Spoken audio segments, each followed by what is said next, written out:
What's going on? What's going on? Wanted to rant on some Kev, something that just popped into my head. And no, I'm not wearing a suit because I'm trying to be like Kevin Samuels. I'm wearing a suit because I gotta wear a suit at my place of employment. But I was just thinking about something. It just crossed my mind, like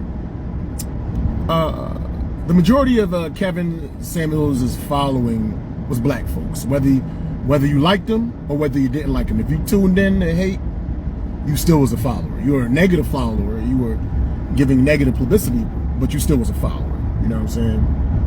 And the majority of black Americans, and I would assume most of his followers were black Americans, right? And the majority of black Americans, the religion that they adhere to is Christianity. Now, a lot of people are just happy that Kevin Samuels passed away because they didn't enjoy his harsh words. They couldn't deny what he was saying. They just didn't like his tone or some of the things that he was saying, right? And it's like some of the things he would say, if you want a woman, like a high value woman or a chick that's the bomb or whatever, you got to put yourself in a position as a man to make enough money to take care of her.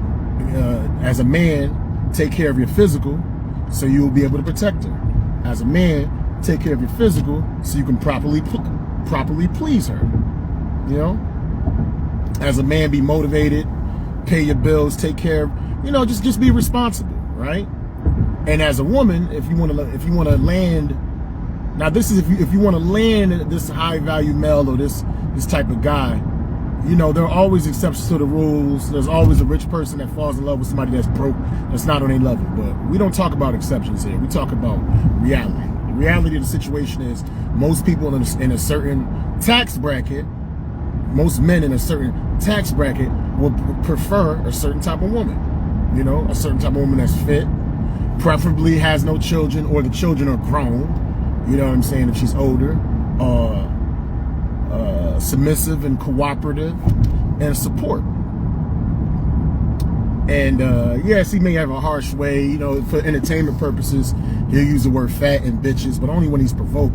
But I'm saying all that to say this, man. The Bible has far more standards. Your Bible, you black people that's rejoicing and loving the fact that he's dead, the Bible and Jesus and Moses and Elijah and Paul, they held human beings to much higher standards than just looking good and being in shape. Kevin Samuels never said to be chaste. Kevin Samuels never gave you like this strict regimen of what you're supposed to eat. Kevin Samuels never told people specifically how to talk. He just gave like a general framework, and he would use certain colored language, certain decorated language, A, because it was provoked, and B, because it's part of the entertainment aspect. If he wasn't going in certain situations, the show wouldn't have been as successful. That's what made it more polarizing. The fact that people would tune in and see, oh, is he going to cuss this chick out? Blah, blah, blah. Whatever. But your Bible is far more worse. But people, y'all still keep going to church. Y'all still going to church. You know what I'm saying? You're going to your pastor, providing them money every week, telling them about yourself, talking about you being a sinner and being a backslider, and you're gonna go to hell if you don't do X, Y, Z. Like Moses Kevin Samuels said, the harshest thing he said is, if you don't step your game up, A, for the type of people that you want, you're gonna die alone. That's all he said. He never said you was gonna burn eternally in hell. Man, there's stories in the Bible, literally, of a group of children that were making fun of a bald-headed kid, and God possessed two female bears and had the bears come down from the mountains and eat those kids just for making jokes. Now, since God executed judgments against those kids, I would assume that they're not going to see paradise. Now, these are little ass kids that was eaten by bears, but y'all still praise the Bible and y'all still worship God. That's one situation. Another situation, Lot. When Lot was escaping from Lot and his family, they were escaping from Sodom and Gomorrah. The angels, they were raining fireballs of sulfur and destroying the city of God, Sodom and Gomorrah because it was too immoral. The only thing that God told Lot and his family, when you leave, don't look back. Do not look back, right? Now you're hearing all these, you probably never even seen these type of fireworks and explosions. It's some crazy extinction level celestial event that's happening. A celestial murderous fireworks happening, right? And God tells you not to look, but you hear boom, boom, explosions. So what does Lot's wife does? Lot's wife looks back because she hearing all this crazy shit going on. She transforms into a pillar of salt. But everybody's good for that. Kevin Samuels didn't say nothing to make anybody transform into a pillar of salt just because they look back because some crazy fireworks that they've never seen before was happening. That's just natural. That's a reflex. God was taking motherfuckers out for reflexes. But y'all all cool with that. Y'all still go to church every week. Y'all go to church. Let me think of some other crazy story. There's so many ridiculous examples in the Bible that are far more harsh than anything that Kevin has done. Because first of all, Kevin has never ordered anybody to death. He's never ordered anyone to die. You understand what I'm saying? And there's a situation, yes, it's God, and God has the authority in the Bible to execute judgment on whoever. But we still cool with that, I guess, because he's the creator of the universe, and he can bring life back at any moment. So I get it, even though it's still kind of insensitive. Like, I can rob you, I can do all this crazy shit, but I can just make it all go away, and I can erase your memory so you don't even recognize if it happened or not.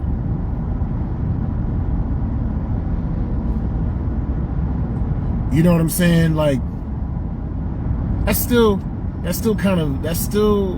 has like a level of insensitivity. There's still a level of insensitivity with that. You know what I'm saying? But y'all all cool with it.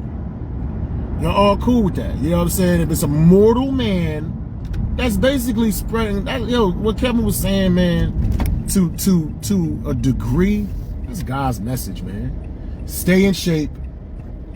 Kevin Samuels' message, overall crux of the message, and the least amount of words is, and this is directly from the Bible, is if you're trying to deal with somebody, deal with an individual that you are evenly yoked with. Deal with somebody that you are on a similar playing ground, a similar level. Like Chris Rock had this joke.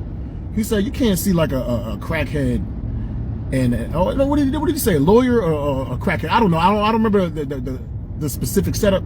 But he said you got to match up with whoever you dating. You can't be a crackhead, right? And you dating a doctor.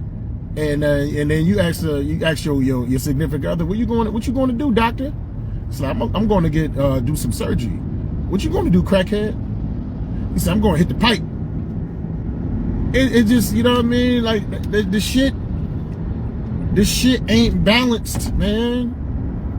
And that's, to me, that's at the heart of it. If you take all the bones out and you focus only on the meat of what Kev was saying, he was just saying, just deal with people that you're evenly yoked with. That's all he was saying. Like if you a fitness nut and you always working out and going hard, but somebody else is just living a sedentary lifestyle, and if that person that's living a sedentary lifestyle uses you as a source of inspiration, that's cool. But for the most part, like, life isn't eternal in its physical form. So it's like, and especially if you're getting older, like myself, 43, I don't got time to be dealing with no project situation that's gonna take me 7 or 8 years to get the chick on point. You know what I'm saying? I'm gonna be 50. I want to, I'm going into a stage in my life where, obviously I still got to work hard to get to where I need to be, but I want to enjoy the rest of my life, man. And it's hard to enjoy that if you allow people to be in your life that have just so much baggage and so many issues that you have to fix that are gonna take years and years to repair. So when it's finally repaired, you 65, 70 years old. Like, no, hell no, man. I got shit that I have to repair in myself, and I wouldn't expect like a younger chick, you know what I'm saying, to wait forever for me to get on point. Even though that would be more ideal situation, because I could take a few years to get on point, and then she'll still be relatively young and we still have kids. So, but that's a whole other topic. But all y'all so-called Christians, man, y'all claim y'all love the Bible, even though it has some of the most heinous, like, crazy stories executed by God. And you guys are okay with that. Jesus was in the temple, like when they were trying to sell doves, or they were trying to sell something in the temple. So Jesus like flipped the tables over and was hitting motherfuckers with whips and going, get the fuck out of here, man. Like, you know what I'm saying? Like, yeah, the Bible didn't say he was cursing, but I can imagine he was saying some type of 30th century, 3rd century or whatever year that was, year 30 cuss words or what have you. You know what I'm saying? Y'all claim y'all Christians, but your Bible says way worse stuff than what Kevin Samuels did, by far.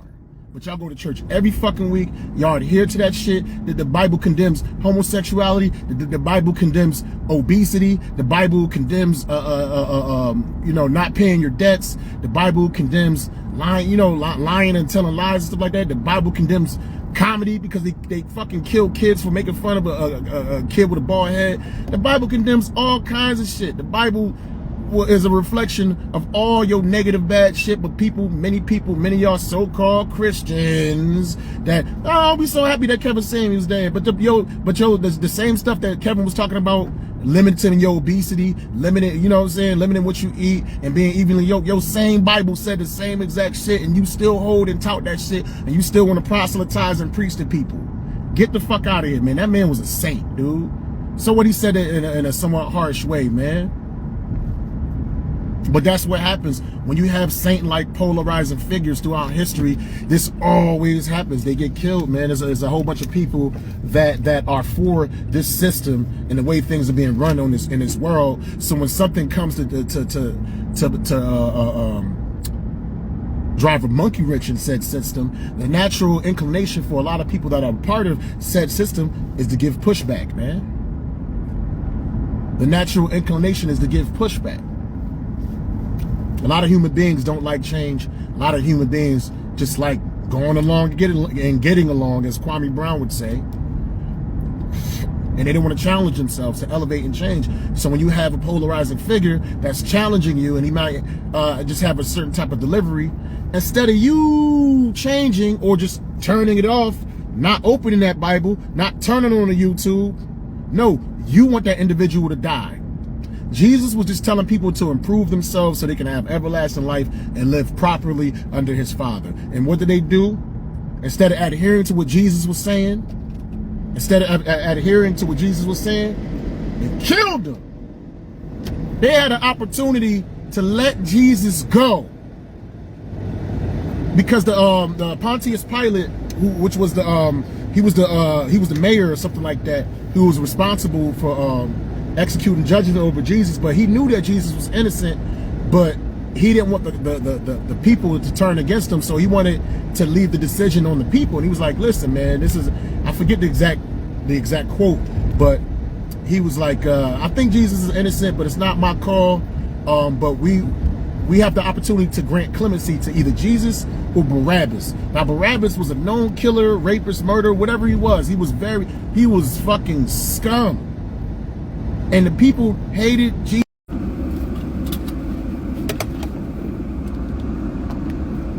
So sorry, my apologies. So sorry, my apologies.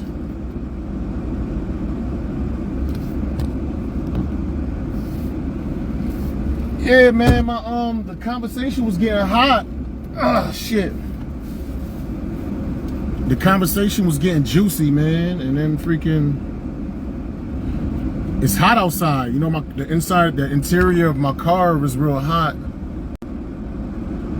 My car interior was hot, so it overheated. You know what I'm saying? But we back in effect. I know exactly where I left off, too. I was saying that I was talking about Jesus, and I was talking about Pontius Pilate, and I was talking about when Jesus was on trial to be killed. Pontius Pilate knew that Jesus was innocent, like Jesus didn't do anything wrong, but he didn't want the backlash from the citizens, so he left the judgment of Jesus. He gave him an opportunity to give Jesus clemency, but they said, I think every year or every whatever time period, they could the citizens could choose between two convicted criminals to go free. And he was like, yo, you can either let Barabbas go free, or you can let Jesus go free. And like Barabbas was like a known killer, murderer, rapist, all kinds of shit. You know what I mean? Like he was just a known menace. And one second. So what I was saying was they chose Barabbas. And Barabbas was a known menace to society, known murderer, killer, anything you could think of. He was basically a bad dude. And they hated Jesus's message so much. They hated that what's the word I'm looking for? They hated that Jesus, because a mirror shows your reflection. It shows all your imperfections. And some people hate the mirror so much, instead of trying to change themselves so that they enjoy what they see in the mirror, they want to smash the mirror, man. They want to smash the mirror. You know what I mean? And they would rather, these people during biblical times would rather this murderous motherfucker be turned loose. And they'd rather have Jesus killed so they don't feel, so their feelings aren't hurt concerning with how they are, you know? And that's the same thing with Kev, man. Like, you got like so many like different criminals and stuff that's still running around, like George Zimmerman. And yeah, you know, people scream for his death, but I feel like people are screaming louder. Like, people are more happy that Kevin Samuels is alive than they are upset that George Zimmerman is alive. And that's crazy to me. You know what I'm saying? So you claim you a Christian, yet you are rejoicing in Kevin Samuels' death. You ain't no true Christian, because the stuff that he was saying was pretty much Christian tenets. They were. Everything he was saying to a T. Even the whole high value men, they don't cheat, they just exercise options. I'll give you an example with that. Even though like the Bible didn't approve of it, but it condoned it with King Solomon. King Solomon had 400 wives, 400. He got married 400 times, and he had 300 concubines. A concubine is just a support. It's like a lower form of a wife. But I don't know her specific duties, but I think one of the main duties is just to build a nation based off of your seed. You know what I mean? To have as many children as possible under your lineage. You know what I'm saying? So that's just one example. Like staying in shape. The Bible speaks on obesity. You so-called Christians that hate Kevin Samuels, some of you gay Christians, some of y'all people is literally lesbian, literally gay, happy that Kevin Samuels died, but you still go to church every week and your own Bible condemns your lifestyle and your practices. I'm just saying, man. Whether you want to, you know, the message was, if you didn't like the tone of the message, just turn it off. Or just be objective enough to take the meat and spit out the bones. You know, I didn't enjoy listening to him 24/7, but a lot of that was because the things that he was saying was highlighting a lot of my inadequacies. Now, he doesn't know who I am. He doesn't know me from a can of paint. But there's only about 6 degrees of separation, and I think 8 different personality types on the planet. So if you talk enough, you know what I mean, you throw rocks into a pack of dogs, one of them gonna get hit. One of them gonna bark. You didn't mean to hit anybody specifically, but somebody gonna get hit. You understand what I'm saying? So that's all I'm saying. I pretty much, you know, that's pretty much all I had to say, man. Instead of just rejoicing in his death, you rejoice in Kevin Samuels' death all you want. But anything that he made you feel insecure about, whether you're obese, whether you're baby mama, whether you're a chubby dude, whether you have no ambition, you know, whether you ugly, you know, whether you are whatever it is that you don't like about yourself, and listening to Kevin Samuels kind of made you think about that more. Yes, Kevin Samuels is gone, right? So you might not hear it from him live. I mean, even though all of his content is still up, so, and people are still gonna be playing the videos, and there's an army of people that have spawned from Kevin Samuels that are wearing suits and talking that good shit online. So that message is never going, I mean, it's a message of logic. It's never going to go away. So even though he's dead, that does not change anything in your life that you need to improve. So the problem was never him. The problem was you. The problem was never Kevin, man. The problem was you all along. When I listen to Kevin Samuels and I start feeling insecure about my weight and my station in life, that problem ain't, if my station in life was better and if I was in better shape, then I wouldn't feel as insecure about, you know, listening to some of his podcasts. That was all on me. It ain't got nothing to do. Kevin don't know me. Kev don't know me, doesn't know me from a can of paint. And that's what I'm saying. Like, sometimes you got like people that's obese and they you know, yeah, you know, you shouldn't constantly fat shame somebody that's trying to improve themselves or whatever. You know what I'm saying? But for the most part, if people talking about your weight makes you feel bad about yourself because you know that's something that you have to get work on, the best way to get them to stop talking about your weight is to get in shape. They can't talk. They can say you used to be, but they can't say you currently are. And people respect the hustle. People respect the change. People respect when people morph into something that's better. You know what I mean? People respect that shit. Even if they haters, they're like, yo, this nigga was a fat nigga. You know what I mean? I used to always make fun of him, but I gotta respect him. He got in shape. He's still ugly, you know what I'm saying? But he got in shape, whatever. Now, ugly, sometimes you can't change ugly. Like, you know what I mean? You can enhance it. You can throw on earrings and better clothes. You can enhance it to make people not notice the ugliness as much, but ain't, you know, if you a hideous mofo, ain't really much you can do about that. You know what I'm saying? You can get plastic surgery and all that. It was funny. It was like a story of this Asian guy married this Asian woman, and they had kids, and the kids came out ugly as fuck. But it turns out the mother, she got all kinds of work done. You know what I'm saying? So yeah, she looked beautiful on the surface, but he didn't know what lied beneath inside of her eggs and her DNA. So them kids didn't come out with the rhinoplasty and the breast implants and the booty implants and all that shit and the Botox and liposuction. So yeah, you can change that shit on the surface, but you ain't gonna change the DNA. But that's all surface shit. Listen, eventually we all get old and ugly. You know what I'm saying? It's just a matter of time. So, you know, we try to preserve this as much as we can in our younger years. And if our goal is to get married and to be with somebody, you know what I'm saying? Hopefully we lock them up and they love us before we get so unattractive that they don't want us anymore. You know what I'm saying? The goal is to try to make motherfuckers fall in love with you. So they can appreciate you when you're old and your body breaking down and you can no longer take care of yourself.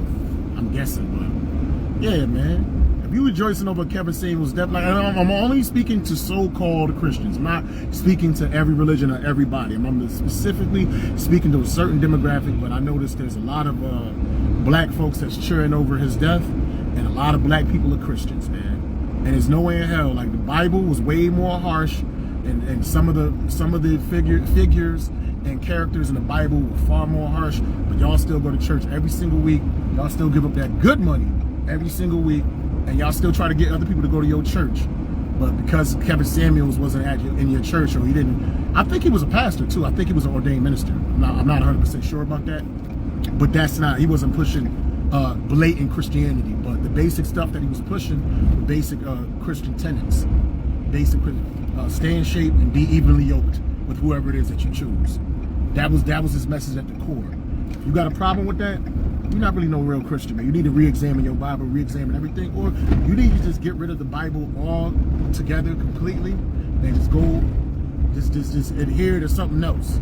Because what Kev was doing is aligned with the Bible, straight up, period. And I'm not aligned to the Bible. I'm aligned to logic. Even beyond that, it's logical, because there are logical things in the Bible, but there's also a lot of illogical things, devilish things in the Bible too. You know, it's not one clear-cut thing, man. Just like with Kevin Samuels, and just like with the Bible, I take the meat, I spit out the bones. You know, that's all I had to say, man.